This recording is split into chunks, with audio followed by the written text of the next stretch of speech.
Thank you very much, Mr Speaker. I just want to join, and as we've said before, it's not often there's a bit of camaraderie in this rather sad place, this House, as we often see, despite, Mr Speaker, very good chairing and control of the Speaker. We see some terrible things happening in this House, these things that, would bring tears to a glass eye, quite frankly. But on this occasion, this is not one of them, and I'm pleased to stand and acknowledge that this is a bill that we do want to see on all sides of the House. Everyone supports going forward. Given that there were some amendments that we would have liked to have seen, and time will tell. So often we on this side of the House have to say to the government, we told you so, we tried to tell you, almost every day, or actually every day, if we're being really honest.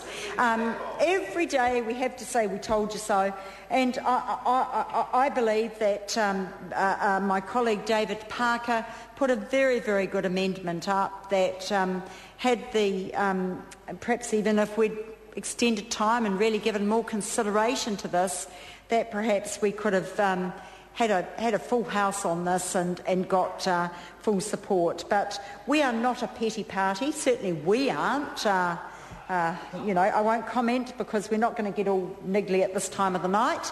But we're not petty, and if we look at the bill in its entirety, even though common sense didn't prevail on one small part, we know that this bill will still, as many members have said, provide a lot of certainty and certainly enhance our legal system, and indeed that is what this Parliament's about.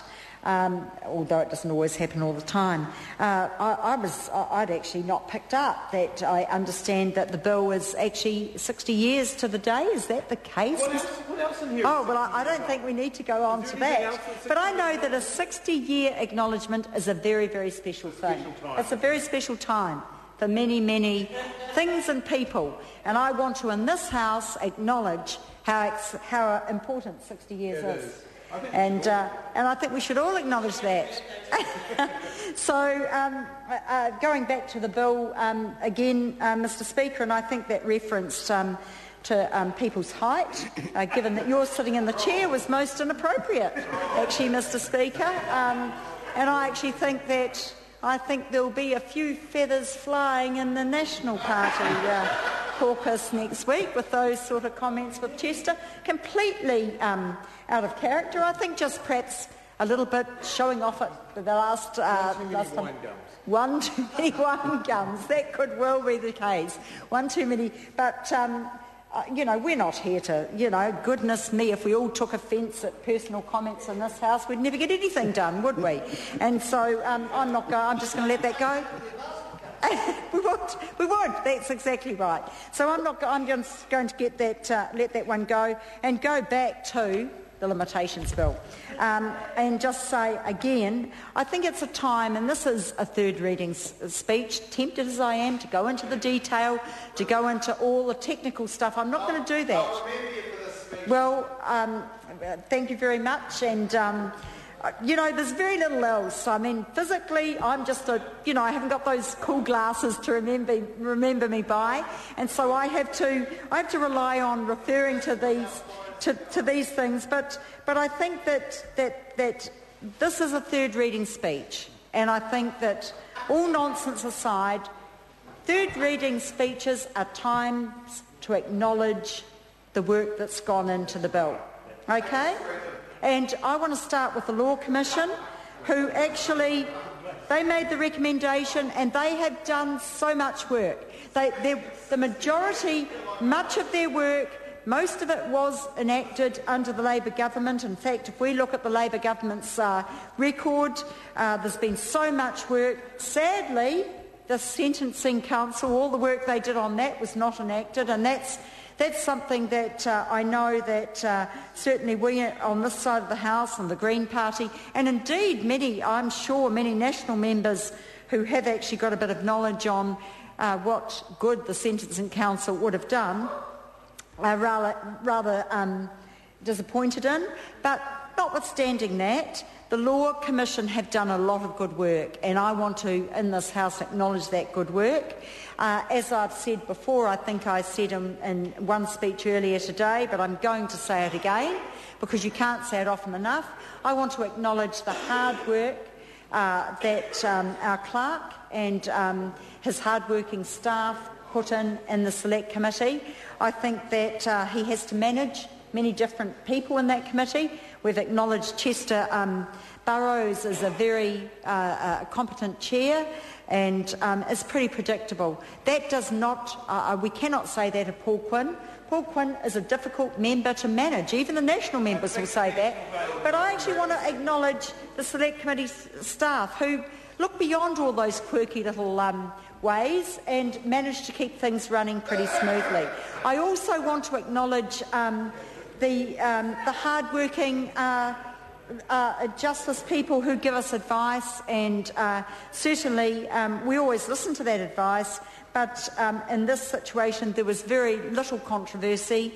That advice was appreciated, and indeed most of it was taken up. As we've said before, and I don't want to be churlish, but the bill provides that limitation defence can't be used of child sexual abuse, no matter how much time has elapsed since that abuse took place. And that's really significant when we look at, we can't extend that goodwill, and I do feel a bit bad doing this, but I can't miss this opportunity to say what a dreadful Minister of ACC we have and how much damage has been done to survivors of sexual abuse in this country. And it's certainly good to know that that limitation defence is exempt from the Limitations Bill. No limit in terms of under the Bill of Rights, that now that rectifies it, and under the Bill of Rights, money claims are covered by the 6-year limit. And as my friend and colleague David Parker said, the only matter of any disagreement was the long stop period, and whilst government members listened to Labor's arguments on much of the bill and improvements were made, it was very sad that, and I know that Grant Robertson spoke on this, as did David Parker, and indeed as did Jacinda Ardern, and probably Jacinda will again, because I know she's got much to say on this bill. I know she'll be wanting to take a call on it. But we believe, Mr Speaker, that it is more appropriate for the same long stop period to apply to all policy areas for which they apply, but the reason for the shorter period for building cases can apply equally to all other types of cases in particular, and as I said earlier, the problem of fading memories, which certainly I'm quite blessed that I don't suffer from that, but it is something that does happen. And also the complexities when you look of multiple parties.